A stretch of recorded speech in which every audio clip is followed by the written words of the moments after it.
Tahap 11A menghitung anggaran variabel untuk biaya pemasaran dalam bentuk formula. Perhitungan biaya variabel per unit untuk setiap jenis biaya.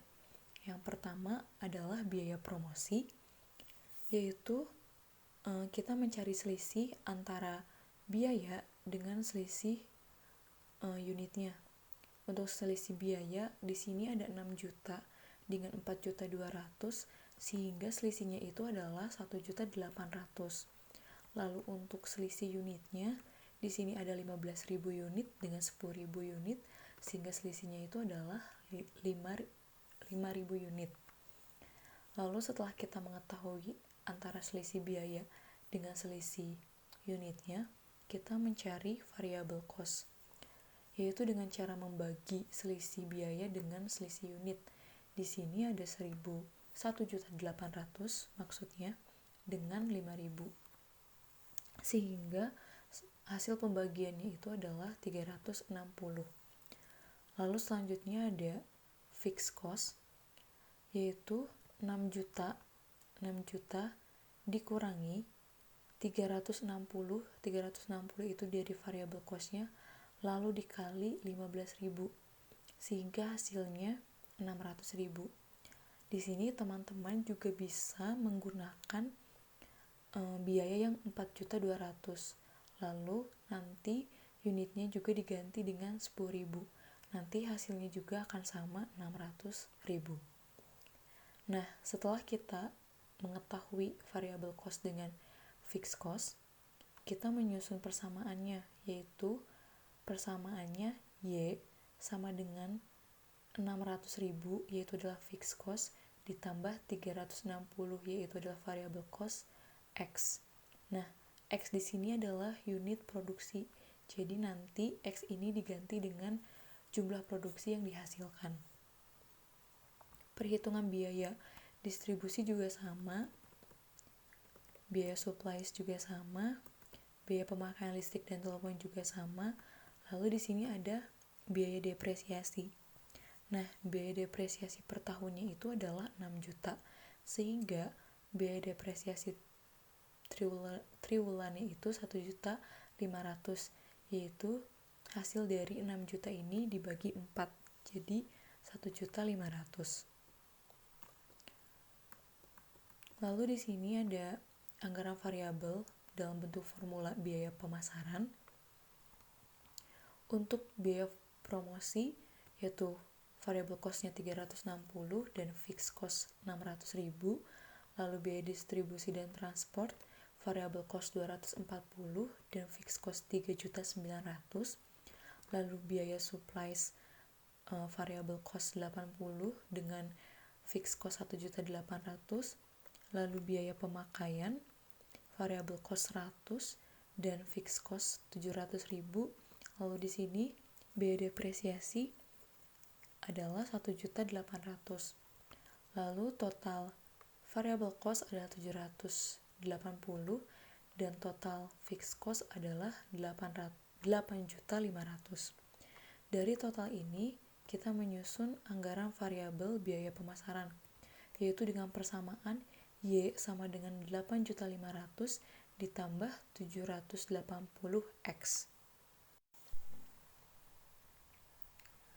Tahap 11B menyusun anggaran variabel pemasaran untuk setiap triwulan tahun 2A11. Anggaran variabel biaya pemasaran di sini ada volume penjualan. Nah, volume penjualan ini kita bisa ambil dari tahap 2A, yaitu triwulan pertama ada 26.111, triwulan kedua ada 26.296, triwulan ketiga ada 27.648, dan triwulan keempat 28.216. Di tahap sebelumnya, tahap 11A, kita sudah memperoleh persamaan, yaitu Y sama dengan 8.500.000 ditambah 780X.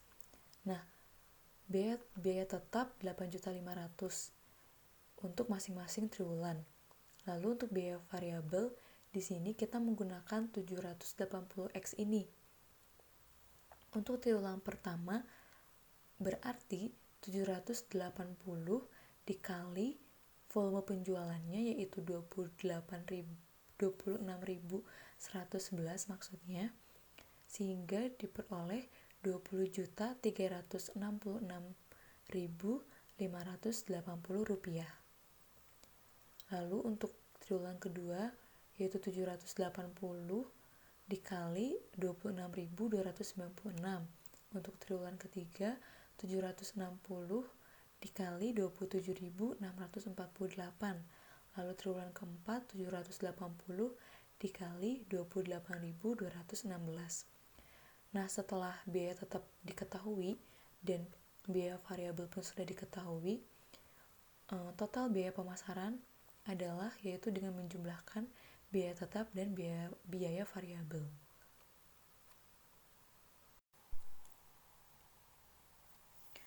Tahap 12A menghitung anggaran variabel untuk biaya administrasi umum dan keuangan dalam bentuk formula.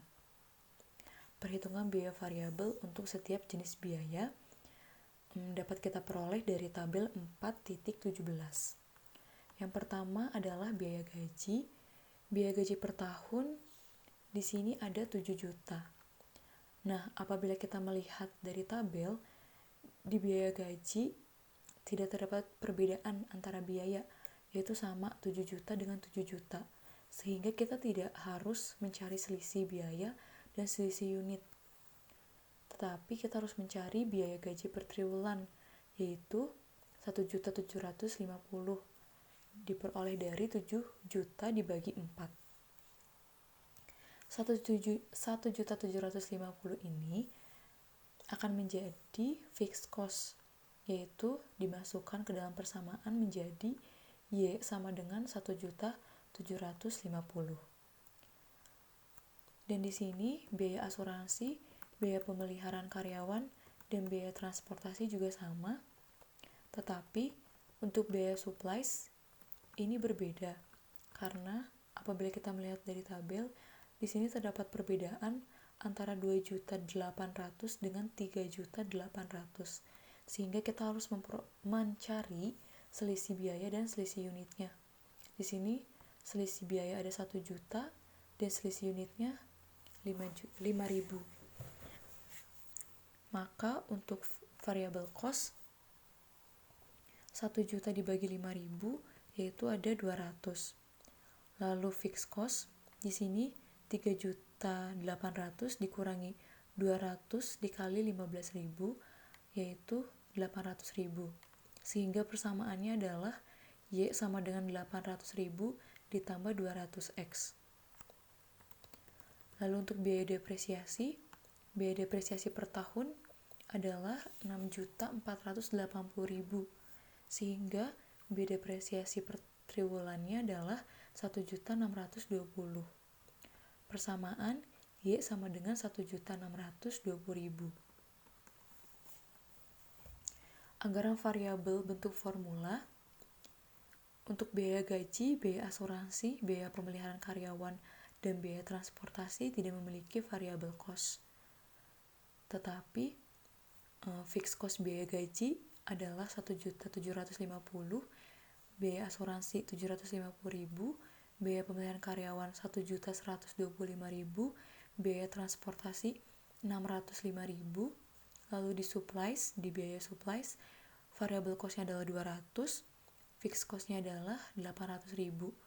Lalu biaya depresiasi 1.620.000. Sehingga total variable cost adalah 200 dan total fixed cost adalah 6.650. Maka anggaran variabel biaya administrasi dan keuangan memperoleh persamaan Y sama dengan 6.650.000 ditambah 200X.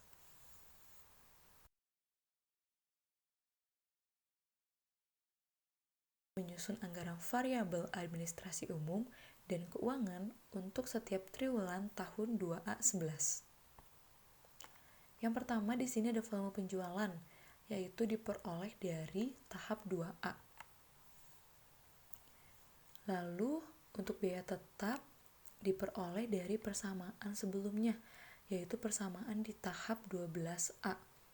Yaitu di sini ada Y sama dengan 6.650.000 ditambah 2X, sehingga untuk biaya tetap adalah 6.650.000 untuk masing-masing triwulan. Lalu untuk biaya variabel, yaitu kita menggunakan 200X ini. X ini kita ganti dengan volume penjualan. Sehingga untuk triwulan pertama itu adalah 200 dikali 26.111, sehingga hasilnya itu adalah 5.222.200. Lalu untuk triwulan kedua, 200 dikali 26.296, hasilnya adalah 5.259.200. Untuk triwulan ketiga, 200 dikali 27.648, yaitu hasilnya 5.529.600. Lalu untuk triwulan keempat, yaitu 200 dikali 28.216, sehingga hasilnya 5.643.200. Lalu untuk total biaya administrasi umum dan keuangan, kita menjumlahkan biaya tetap dengan biaya variabel. Sehingga untuk triwulan pertama yaitu adalah 11.872.200, lalu triwulan kedua 11.909.200, triwulan ketiga 12.179.600, dan triwulan keempat 12.293.200. Tahap 13A menghitung angsuran dan bunga pinjaman tahun 2A11. Pembelian alat-alat produksi pada Desember 2A10 yaitu 100 juta, diangsur 4 kali dengan bunga 15% dari sisa pinjaman. Untuk Desember 2A10 yaitu 100 juta, sehingga pada triwulan pertama masih 100 juta dengan angsuran 25 juta. 25 juta ini diperoleh dari 100 juta karena diangsur 4 kali, maka kita membagi 4 sehingga diperoleh 25 juta. Lalu untuk bunga yaitu 15% dikali sisa pinjaman. Berarti 15% dikali 100 juta yaitu adalah 15 juta. Lalu sisa pinjaman yaitu pinjaman dikurangi angsuran. Di sini 100 juta dikurangi 25 juta yaitu 75 juta.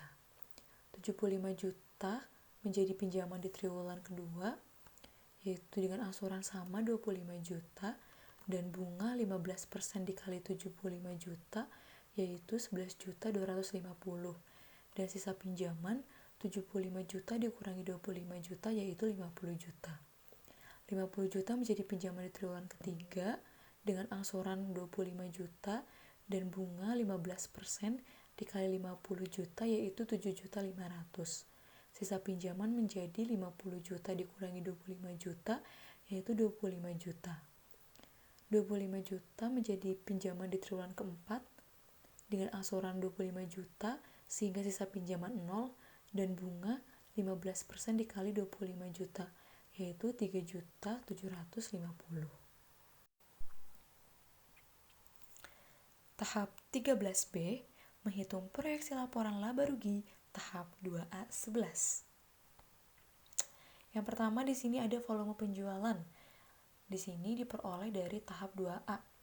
Lalu ada penerimaan penjualan diperoleh dari tahap 2B. Untuk contoh di sini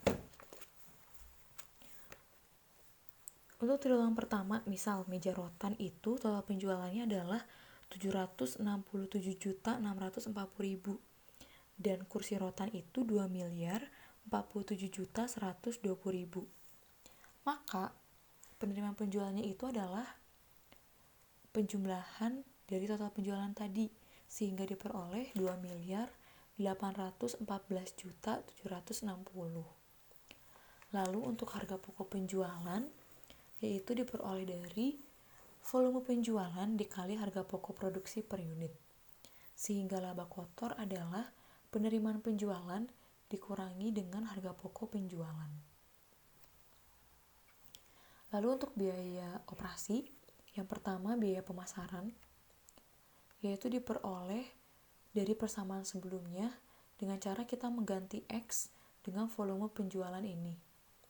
Lalu sama biaya administrasi dan keuangan juga dengan diperoleh dari persamaan sebelumnya juga, yaitu dengan mengganti XX dengan volume penjualan ini. Sehingga total biaya operasi adalah penjumlahan dari biaya pemasaran dengan biaya administrasi dan keuangan. Lalu laba operasi EBIT ini diperoleh dari laba kotor dikurangi total biaya operasi.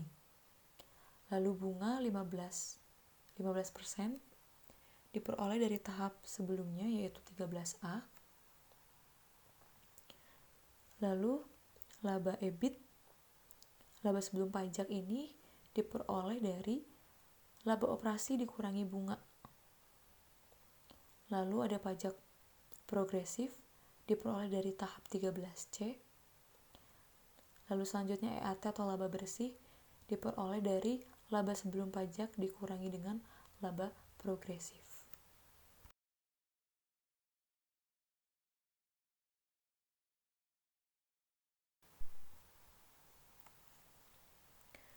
Tahap 13C menghitung pajak progresif tahun 2A11. EBT ini diperoleh dari tahap 13B tadi, sehingga totalnya adalah 2.088.132.170.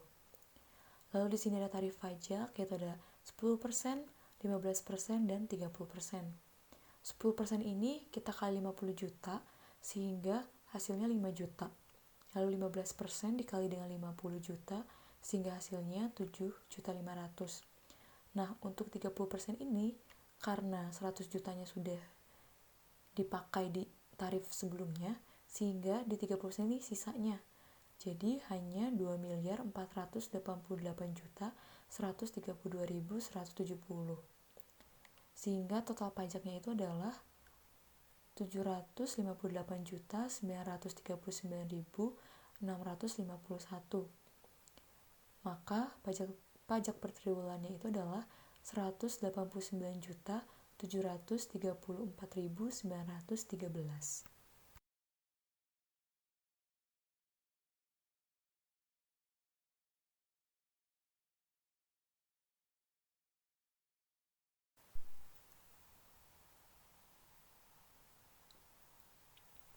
Tahap 14A menghitung rincian penjualan tunai dan kredit tahun 2A11. Yang pertama, total penjualan diperoleh dari tahap 2B. Lalu untuk penjualan tunai 50%, yaitu total penjualan dikali 50%, sehingga diperoleh 1.407.380.000. Lalu untuk potongan penjualan tunai 10%, yaitu total penjualan dikali 10%, yaitu diperoleh 140.738.000. Lalu untuk penjualan tunai neto, yaitu penjualan tunai dikurangi dengan potongan penjualan tunai, yaitu 1.407.380.000 dikurangi 140.738.000, sehingga hasilnya 1.266.642.000. Lalu untuk penjualan kredit 50%, yaitu total penjualan dikali 50%, sehingga diperoleh 1.407.380.000. Lalu untuk bad debt 3%, yaitu dengan 3% ini dikali penjualan kredit, sehingga diperoleh 42.221.400. Sehingga piutang neto adalah penjualan kredit dikurangi bad debt, 1.407.380.000 dikurangi 42.221.400, sehingga hasilnya adalah 1.355.158.600. Begitu juga caranya sama untuk triwulan 1, 2, 3, dan 4.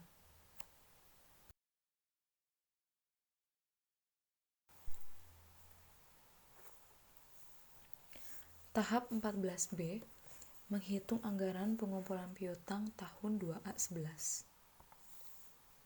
Di sini piutang neto diperoleh dari tahap 14A. Lalu untuk piutang hak yang mendapat hak diskon 60%, yaitu diperoleh dari 60% dikali piutang neto. Sehingga untuk triwulan pertama berarti 60% dikali 1.365.158.600, sehingga diperoleh 819.095.160. Lalu untuk diskon ini 5% diperoleh dari 5% dikali piutang yang mendapat hak diskon, sehingga 5% dikali 819.095.160, sehingga diperoleh 40.954.758. Lalu piutang neto diperoleh dari piutang yang mendapat hak diskon dikurangi dengan diskon, sehingga diperoleh 778.140.402. Lalu selanjutnya di sini piutang tidak mendapat diskon 40%. Ini diperoleh dari 40% dikali piutang neto, sehingga 40% dikali 1.365.158.600 diperoleh 546.063.440. Nah, di sini piutang tidak mendapat diskon dilunasi dengan cara pelunasan 75% dan pelunasan 25%. Untuk triwulan pertama itu hanya ada pelunasan 75%, yaitu 75% dikali piutang tidak mendapat diskon, yaitu 75% dikali 546.063.440, sehingga diperoleh 409.547.580. Nah, di sini total pengumpulan piutang itu diperoleh dari piutang neto ditambah dengan pelunasan.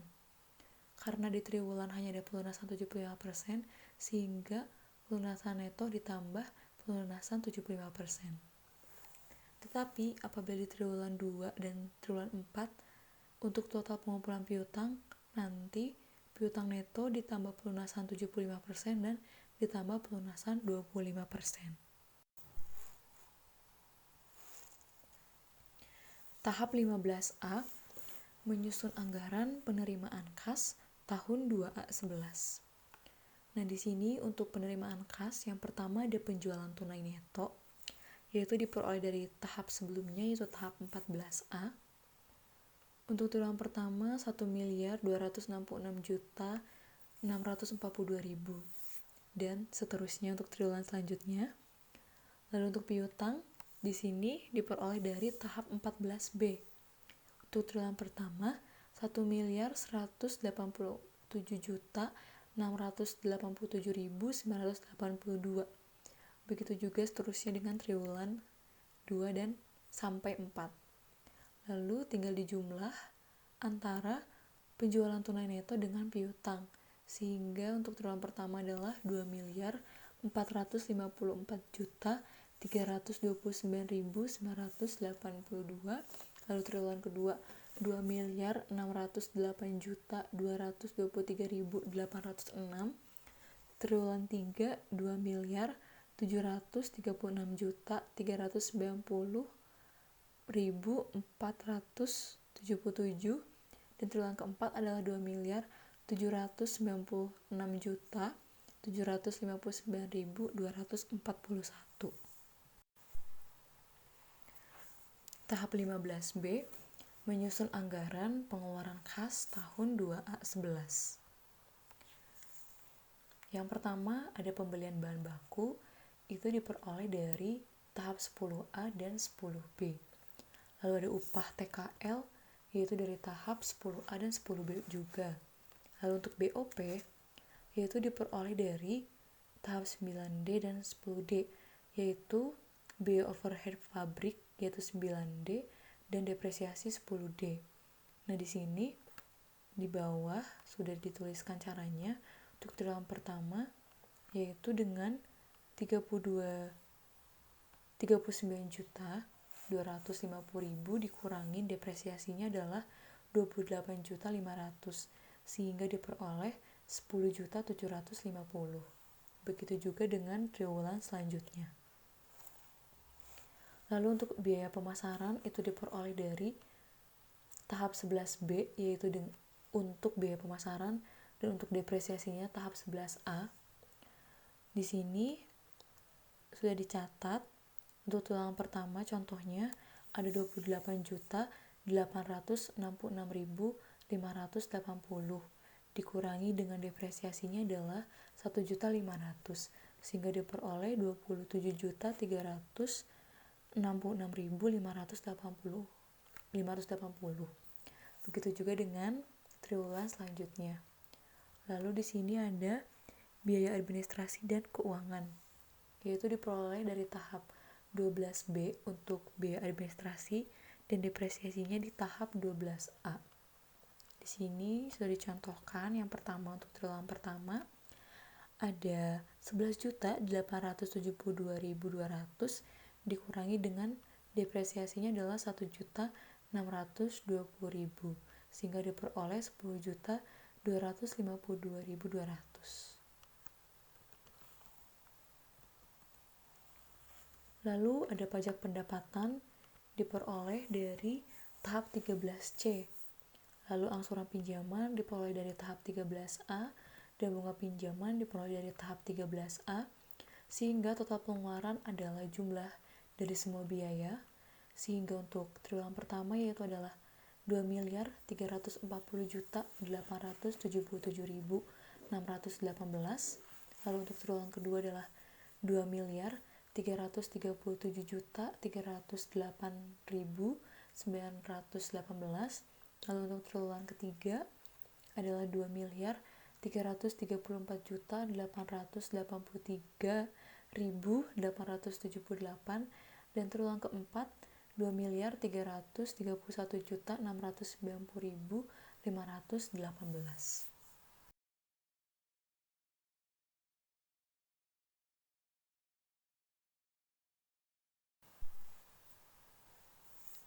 Tahap 15C menyusun anggaran kas sementara tahun 2A11.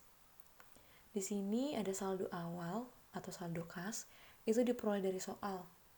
Lalu selanjutnya total penerimaan, yaitu diperoleh dari tahap 15A, sehingga total kas tersedia adalah penjumlahan dari saldo kas dengan total penerimaan.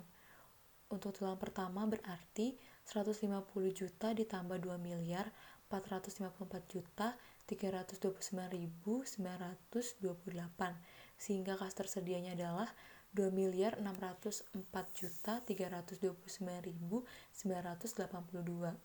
Untuk pengeluaran diperoleh dari tahap 15B yaitu 2.340.877.618 sehingga saldo kas akhir adalah total kas tersedia dikurangi total pengeluaran sehingga diperoleh 253.452.362. Begitu juga dengan triwulan 2, 3, dan 4. Tahap 16B menghitung akumulasi kas masuk bersih atau AKMB per triwulan 2A11 sampai dengan 2A14. Di sini ada periodenya. Kita ingin mengetahui dari periode 2A11 sampai 2A14. Lalu EAT ini diperoleh dari tahap 16A. Lalu depresiasi 10 juta karena dia kan per tahun. Jadi tetap 10 juta. Lalu bunga setengah setelah pajak adalah tadi 33.750.000 dan untuk 2A12 sampai 2A14 masih dikosongkan karena kita belum mengetahui. Maka kas masuk bersih tinggal dijumlahkan EAT, depresiasi, dan bunga setelah pajak. Untuk 2A11 maka diperoleh 98.625.776. Lalu untuk 2A12 sampai 2A14 itu sama, yaitu 64.875.776.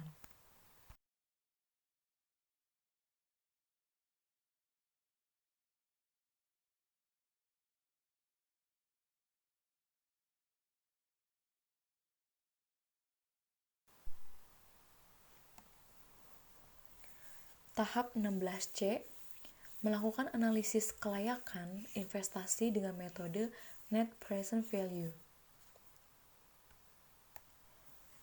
Di sini ada tahunnya, yaitu 2A11 sampai 2A14, lalu faktor diskontonya 15%, maka 2A11 itu faktor diskonto 0,87, lalu 2A12 yaitu 0,756, lalu 2A13 0,658, dan 2A14 adalah 0,572. Lalu di sini ada AKMB dan bunga setelah pajak, itu yang tadi kita peroleh dari tahap 16B, yaitu 96.625.776, dan untuk tahap 2 ada 2A12 sampai 2A14 yaitu sama 64.875.776. Maka nilai sekarang itu diperoleh dari faktor diskonto dikali AKMB dan bunga setelah pajak, atau untuk tahun 2A11 itu berarti 0,87 dikali 98.625.776. Begitu juga sampai tahun 2A14, sehingga totalnya itu adalah nilai sekarang dari kas masuk bersih adalah 214.647.716. Lalu di sini ada nilai sekarang dari investasi. Ini diperoleh dari soal, yaitu adalah 40 juta. Sehingga nilai sekarang bersih atau NPV adalah nilai sekarang dari kas masuk bersih dikurangi nilai sekarang dari investasi, sehingga diperoleh 174.647.716. Nah, di sini NPV ini bernilai positif sehingga investasi diterima.